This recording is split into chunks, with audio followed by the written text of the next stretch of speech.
If you're a traveler who struggles with data connectivity when you're on the move, stick around until the end of this video for important information on Saley eSIM cards. They make travel internet a breeze. We are seeing a replay of 2016, 2017 after Donald Trump took office the first time all over again, with attacks on marginalized communities, MAGA supporters feeling absolutely emboldened.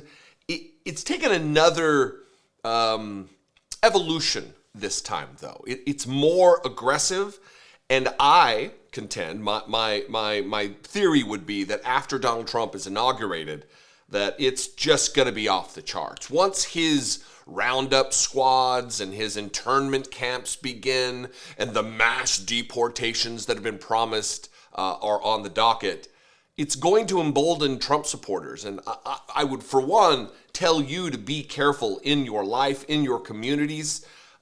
These people will act unhinged. There will be legal consequences for it, for the most part. But you need to take care of yourself. I'm going to talk about two things in this particular video.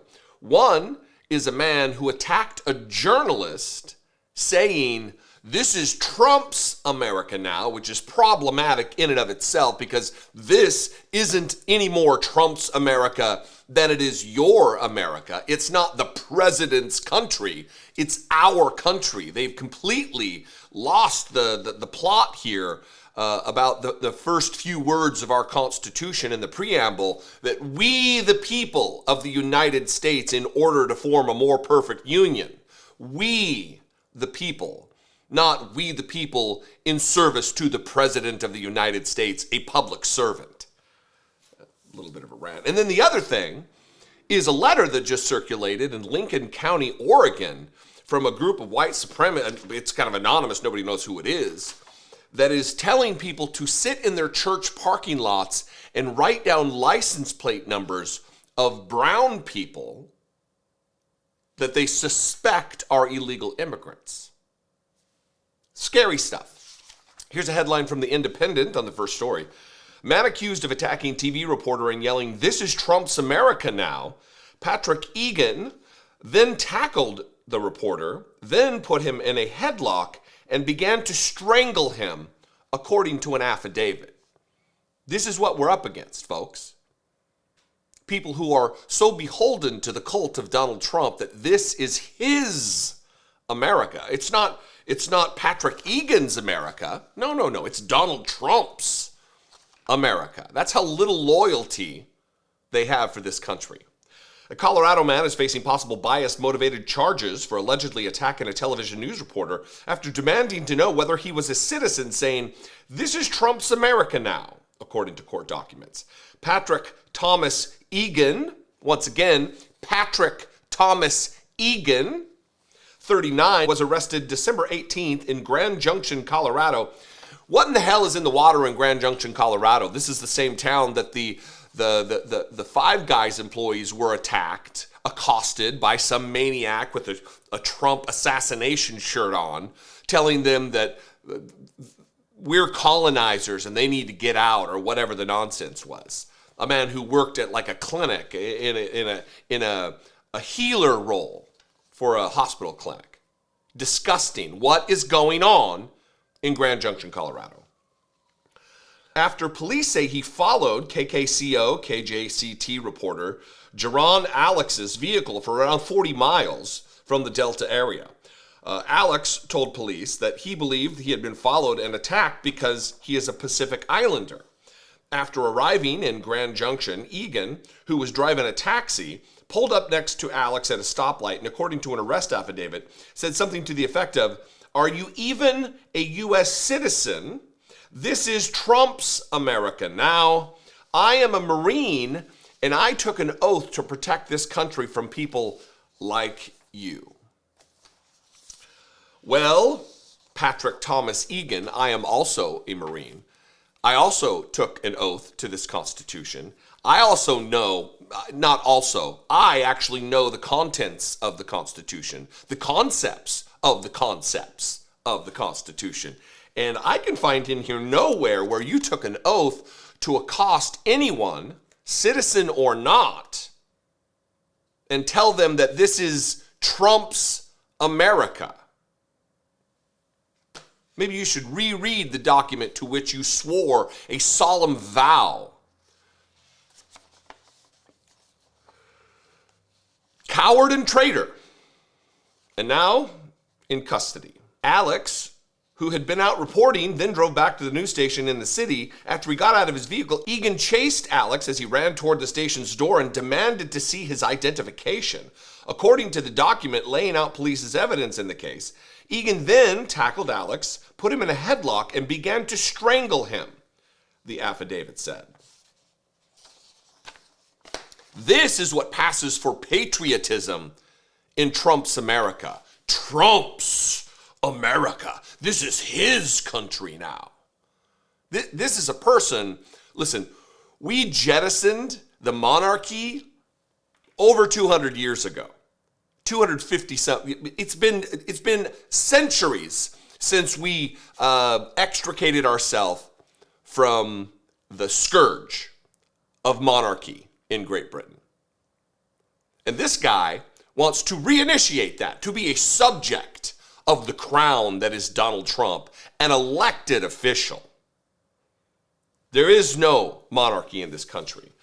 Now I want to read you this letter in Lincoln. Here's where Lincoln County is. This is not some eastern Oregon, near Ontario, near Boise, near Idaho, where there's a lot of separatist types, militia types. This is on the west coast, on the coast of Oregon, just southwest of Portland. This is in a normal area where people actually do have empathy for one another. The sheriff put out a statement intimating such. But here's the letter from these freaks.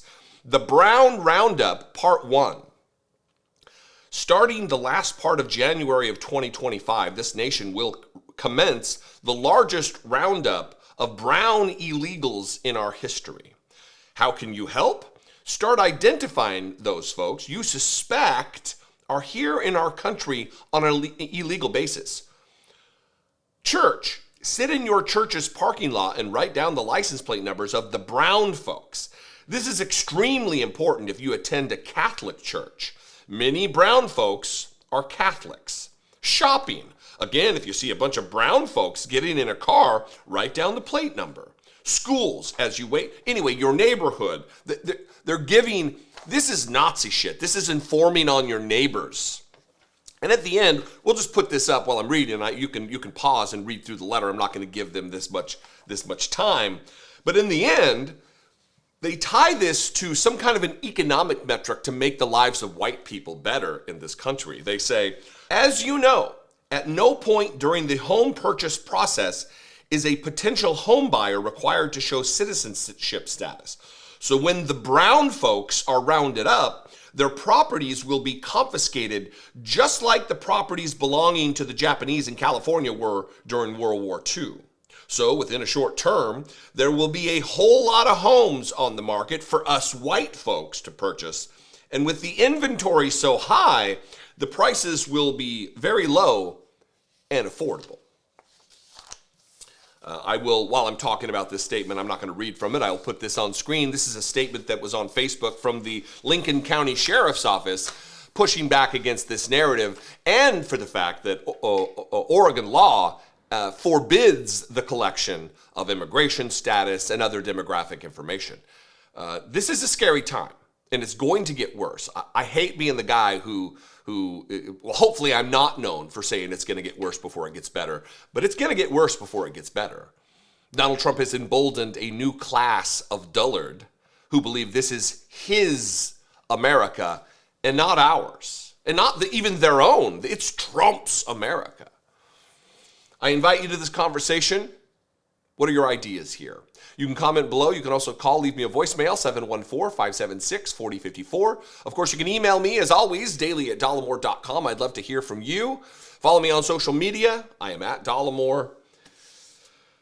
More than ever, be genuine and take care of one another. Have you ever traveled to a foreign country and tried to use the internet on your phone only to find that it barely works, if it works at all, even though you added the fancy data package?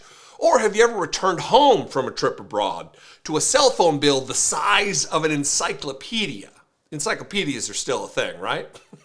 Or maybe your cell phone hardly works in your house or at work in your own country. Saley is here to help, and it's going to help you breeze right through these problems. With a Saley eSIM card, you will always have the internet connection you need.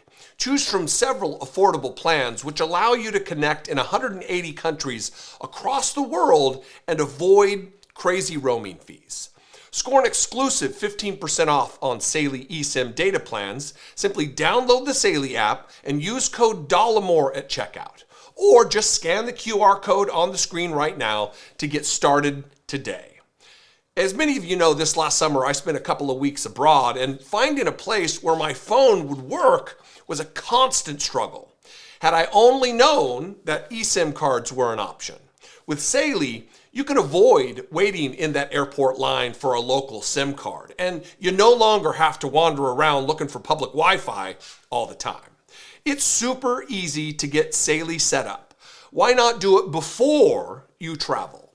Simply download the Saley app on your mobile, pick your data plan, apply your Dollemore discount code, install, and you're off and surfing the web. From Pakistan to Peru, or perhaps you just don't have signal in Peoria, Illinois, Saley works in the US too. Saley eSIMs are compatible with almost any mobile device, and if you have any issues at all, Saley will give you a full refund. Save yourself the time, trouble, and the roaming fees. Score an exclusive 15% off on Saley eSIM data plans. Simply scan the QR code right here on the screen to score Saley now, or download the Saley app and be sure to use code Dollemore at checkout.